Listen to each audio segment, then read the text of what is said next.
இது மகிமை நேரம். கர்த்தரும் இரட்சகருமாகிய இயேசு கிறிஸ்துவின் இடைநேற்ற நாமத்தினாலே மகிமை நேயர்களை நான் வாழ்த்துகிறேன். இந்த மகிமை நேர நிகழ்ச்சியின் மூலமாக உங்களை சந்திப்பதிலே நான் மகிழ்ச்சி அடைகிறேன். தேவன் நம்மை அழைத்திருக்கிறார் என்று நாம் தியானித்து வருகிறோம். நாம் எல்லாரும் தேவனால் அழைக்கப்பட்டவர்கள்.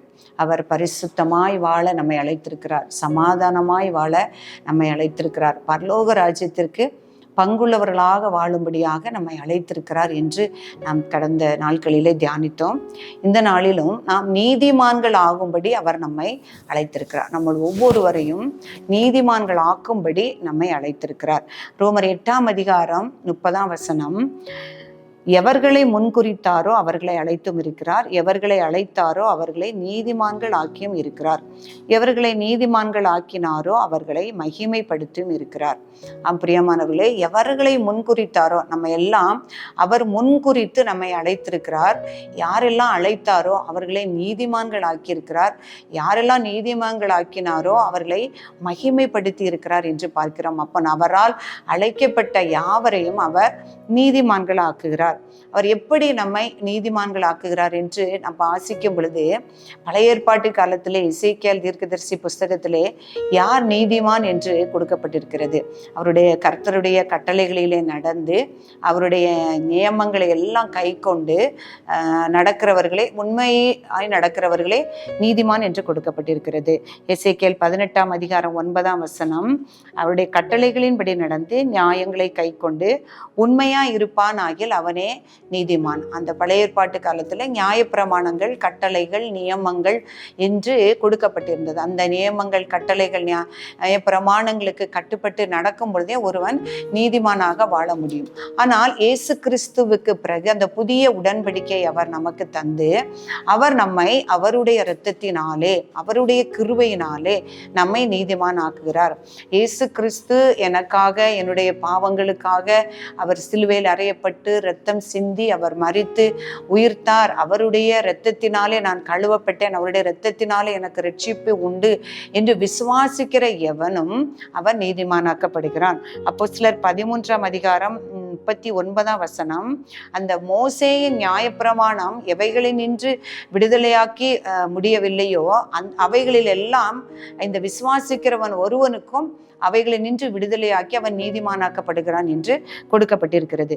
மோசே நியாயப்பிரமாணம் நீங்கள் எவைகளை நின்று விடுதலையாக்கி நீதிமான்களாக்கப்படக்கூடாது இருந்ததோ அந்த நியாயப்பிரமாணத்தின் மூலமாக ஒருவனும் நீதிமான் இல்லை என்று எழுதப்பட்டிருக்கிறது. யாராலும் அந்த நியாயப்பிரமாணத்தை கடைபிடித்து நீதிமான்களாக வாழ முடியவில்லை.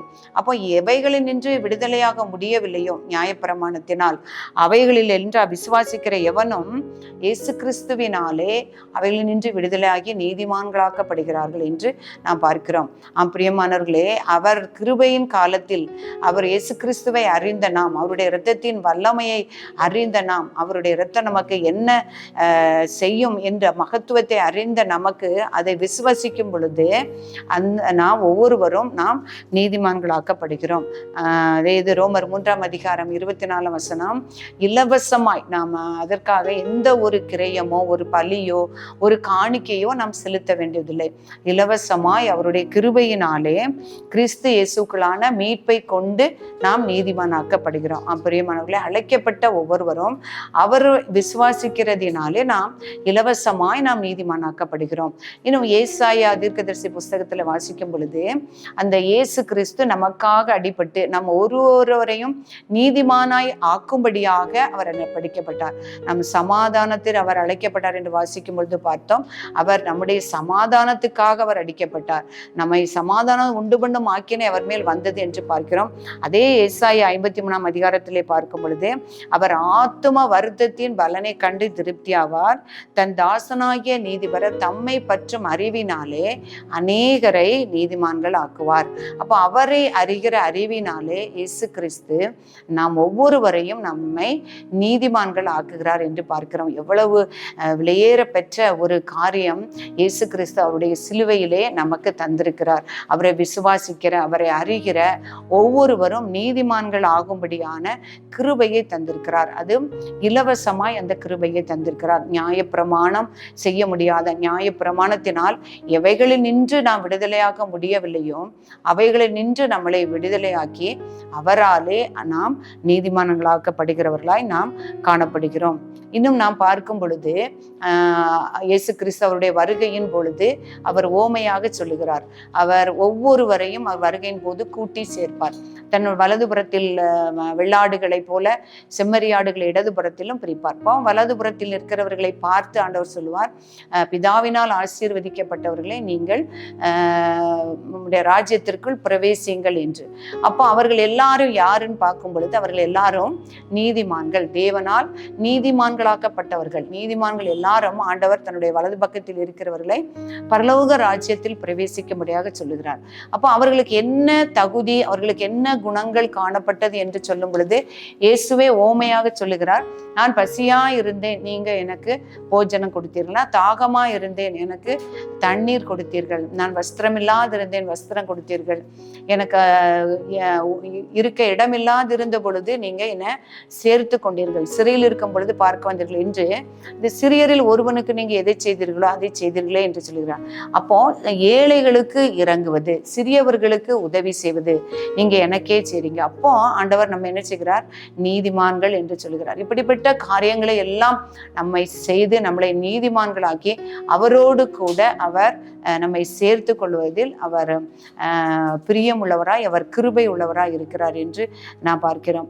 அதே போல அந்த பரிசேயன் ஒரு ஆயக்காரனும் ஜெபிக்க செல்லும் பொழுது ஆண்டவர் சொல்லுகிறார், அந்த பரிசேயன் தன்னுடைய மேன்மையை, தன்னுடைய மகிமையை சொல்லி ஆண்டவரிடத்துல விண்ணப்பம் பண்ணுகிறான். ஆண்டவரே, இந்த பரிகாரர் போல, இந்த ஆயக்காரனை போல நான் பொல்லாதவன் அல்ல, நான் உபவாசம் பண்ணுகிறேன், நான் தசம பாகங்கள் எல்லாம் கொடுக்கிறேன் என்று தன்னுடைய உலக பிரகாரமான காரியங்களை சொல்லி ஜெபம் பண்ணுகிறான்.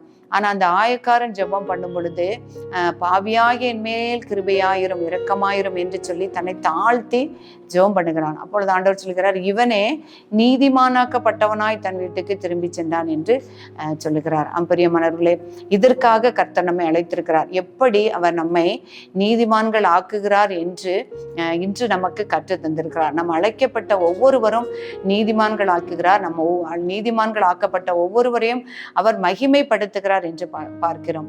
அப்போ அவரை அறிகிற அறிவிலும் அவரை பற்றும் விசுவாசத்தினாலும் அவருடைய இரத்தத்தினாலே நம்மை நீதிமான்களாக்கி தேவனுக்கு முன்பாக ஒப்பு கொடுக்கிறார் என்பதை நாம் பார்க்க முடிகிறது. அப்படிப்பட்ட கிருபையை ஒவ்வொருவருக்கும் தரும்படியாக நாம் ஜெபிப்போம். பரிசுத்தம் அன்பு நிறைந்த எங்கள் அன்புள்ள ஆண்டவரே, உம்மை துதிக்கிறோம் அப்பா, உம்மை ஆராதிக்கிறோம், உடைய நாமத்தை உயர்த்துகிறோம், மகிமைப்படுத்துகிறோம். இந்த நேரத்திற்காக தேவரிற்கு நன்றி செலுத்துகிறோம். ஆண்டவரே, நீர் எங்களை அழைக்கப்பட்டு தெரிந்து கொண்டு இந்த நாளை எங்களுக்கு தந்தீரே, நன்றி செலுத்துகிறோம். நாங்கள் எதற்காக அழைக்கப்பட்டோம் என்பதை குறித்து தியானிக்கும்படியான கிருபை தந்தீரே. அந்த அழைப்பை ஏற்று கீழ்ப்படிந்து தகப்பனை ஸ்தோத்திரம். உம்மால் பரிசுத்தமாக்கப்படும், உம்மால் சமாதானத்தை பெற்றுக்கொள்ளவும் அப்பா, பரலோக ராஜ்யத்தை நாங்கள் சுதந்திரித்து கொள்ளும்படியாக எங்களை நாங்கள் தகுதிப்படுத்தவும் ஆயத்தப்படுத்தவும் கர்த்தர் எங்களுக்கு உதவி செய்யும்படியா ஜெபிக்கிறேன். கேட்ட வார்த்தைகளுக்காக தேவரீர் உமக்கு நன்றி செலுத்துகிறேன். தொடர்ந்து எங்களோடு கூட இடைபடும். உடைய நாமத்தை உயர்த்துகிறோம், எங்களை தாழ்த்துகிறோம். மீட்பரும் இரட்சகருமாகிய இயேசுவின் நாமத்தில் ஜெபிக்கிறோம் நல்ல பிதாவே, ஆமென்.